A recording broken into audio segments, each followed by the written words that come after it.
Hello everyone, আজকে একটা অনেক সহজ পদ্ধতিতে একটা মাছের সর্ষে বাটা আমি শেয়ার করব, রুই মাছের সর্ষে বাটা।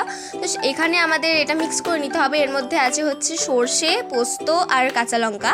তো এটাকে আমরা পেস্ট করে নেব। এই হচ্ছে আমাদের ভাজা মাছ।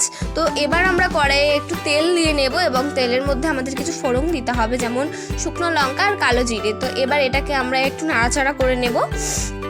তো দেখো, এটাকে কিন্তু আমরা নাড়াচাড়া করে নিলাম। এরপরে আমরা দেবো যেটা আমরা মিক্সড করে রেখেছিলাম, সেইটাকে এর মধ্যে আমরা দিয়ে দেবো। তো এটাকেও একটু নাড়াচাড়া করে নিতে হবে। তো এটা কিন্তু এই রান্নাটার মধ্যে কিন্তু খালি নাড়াচাড়াই করতে হবে। তো এর মধ্যে স্বাদ মতো হলুদ অ্যান্ড স্বাদ মতো লবণ দিয়ে দেবে।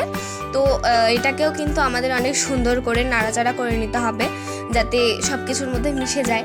তো আমরা কিন্তু সব কিছু স্বাদ মতো দিয়ে দিয়েছি। আর এরপরে আমরা দেবো স্বাদ মতো ঝাল, মানে লঙ্কা, কাঁচা লঙ্কায় তোমরা একটু চিড়ে দিয়ে দিতে পারবে। তো এখানে আমরা দেবো 3টে কাঁচা লঙ্কা। তো এটাকেও আমরা একটু ভালো করে নাড়াচাড়া করে নেবো। বললাম তো এই রান্নায় খালি নাড়াচাড়াই করতে হবে। তো এরপরে আমরা দেবো আমাদের যে ভেজে রাখা মাছগুলো ছিল, সেই মাছগুলো এর মধ্যে দিয়ে দেবো এবং কিছুটা নাড়াচাড়া করে নেব। তো দেখো, মাছগুলো কিন্তু অনেক ভালো করে নাড়াচাড়া করতে হবে যাতে ভেঙে না যায়।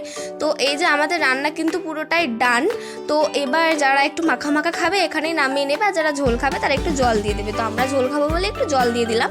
তো এটা তোমরা নাড়াচাড়া করে নেবে এবং কিছুক্ষণের 2 মিনিটের জন্য জাস্ট এটাকে একটু ঢেকে ফুটতে দেবে। তো ফুটলেই কিন্তু রেডি আমাদের পুরো টেস্টি খাবার, মানে এতটাই টেস্টি হয়েছিল আঙুল চাটতেই থাকবে।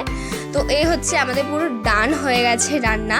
তো এর মধ্যে নামানোর সময় কিন্তু অবশ্যই একটু সরষের তেল দিয়ে নেবে, তাতে খাবারের টেস্ট আরও বাড়ে। তো এই হচ্ছে, মানে অনেকটা টেস্টি হয়েছিল, অনেক সুন্দর খেতে হয়েছিল। তো ভালো লাগলে অবশ্যই লাইক অ্যান্ড সাবস্ক্রাইব করো। বাই।